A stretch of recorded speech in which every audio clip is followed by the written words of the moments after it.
Hi everyone, Mr. Bowtie here. Thank you so much for checking out my content and my channel. Now make sure you bang home that red subscribe button on YouTube so that way you can stay up to date on the latest content from around the area that you won't find anywhere else. And follow me on Twitter at Mr. Bowtie 1982. Thank you so much and enjoy the show. In this episode, we take you back to November 10th, 2017. Castroville Medina Valley hosted San Antonio Alamo Heights in what turned out to be a play-in game to make the 5A playoffs that season. But because of point differential, the scenarios weren't a simple win and in. It's a game that is known in Panther lore as the loser formation game.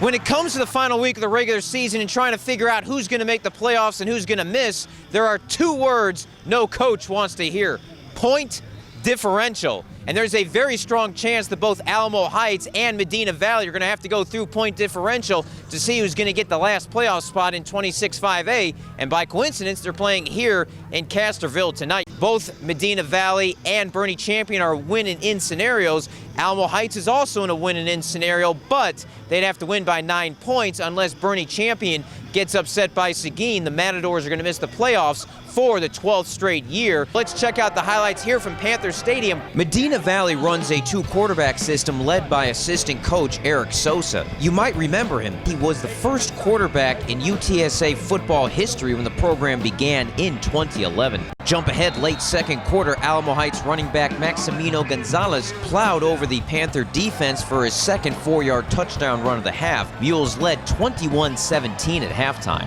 However, they still trailed by 4 on the point differential tiebreaker because Bernie Champion blew out Seguin 36-6 at halftime from Kendall County. That meant point differential would now come into play in the second half. Joseph Moreno had a huge second half for the Mules. It started with a 9-yard touchdown run to give Alamo Heights a 28-17 lead, and for the first time all night they had the lead in the point differential, which was a net 28-25 after 3. Champion comfortably ahead of Seguin after 3, so the Mules knew they would have to not only win, but win by 9 points in order to advance to the playoff party, and Medina Valley knew the odd circumstances. We always go out to win.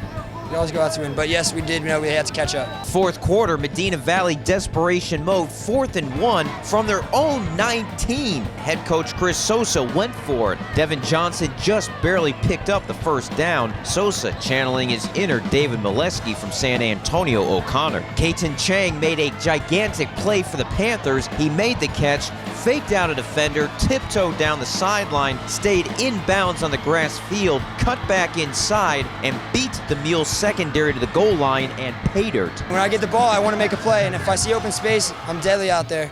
I don't want to get brought down whenever I need to. My boys are dependent on me. 2-point conversion good. Heights led on the scoreboard 28-25, but the Panthers regained the lead on point differential, but it didn't last long.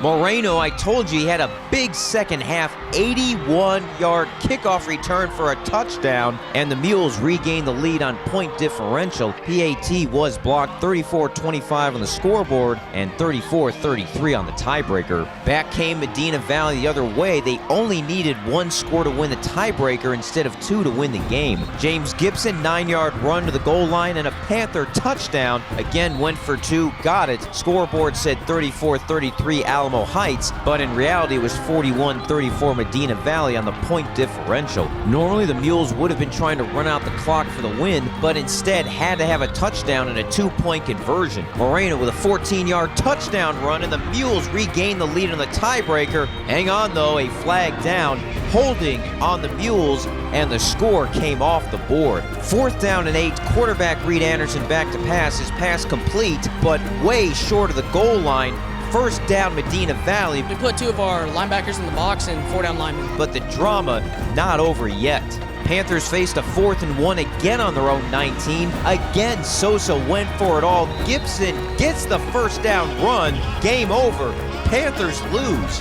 Mules still have never lost to Medina Valley on the scoreboard. Alamo Heights got the win 34-33, but in reality lost because Medina Valley won the tiebreaker 41-34. In 20-plus years of coaching, Chris Soza said it's the first time ever he took a losing formation at the end of a game. Your kids there at the end, they persevered, fought hard, and didn't give up.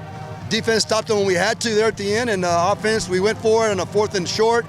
It could have been the greatest call, the worst call in the world, but you got to believe in the kids. They wanted to go for it, and we did. Kept running, kept following my blocks, and just kept doing our work. We play smash mouth football, sir. We trust our boys are going to do our job. He was telling us that we just can't give up and that it's not over. Just got to keep playing hard smash mouth defense and then run hard. It was a weird feeling, but knowing that you're going to go to the playoffs and that you're a senior, it's a great feeling. Champion went on to beat Seguin 49-14. With those results, Champion goes Division I, Medina Valley goes Division II, and Alamo Heights goes on to basketball season. Medina Valley went on to the playoffs, but lost to eventual state semifinalist Austin McCallum in the first round. The Sosas are now coaching at Beeville Jones, while Lee Crisp, an assistant for the Panthers at the time, was promoted up to head coach in 2019. I'm Greg Sherman.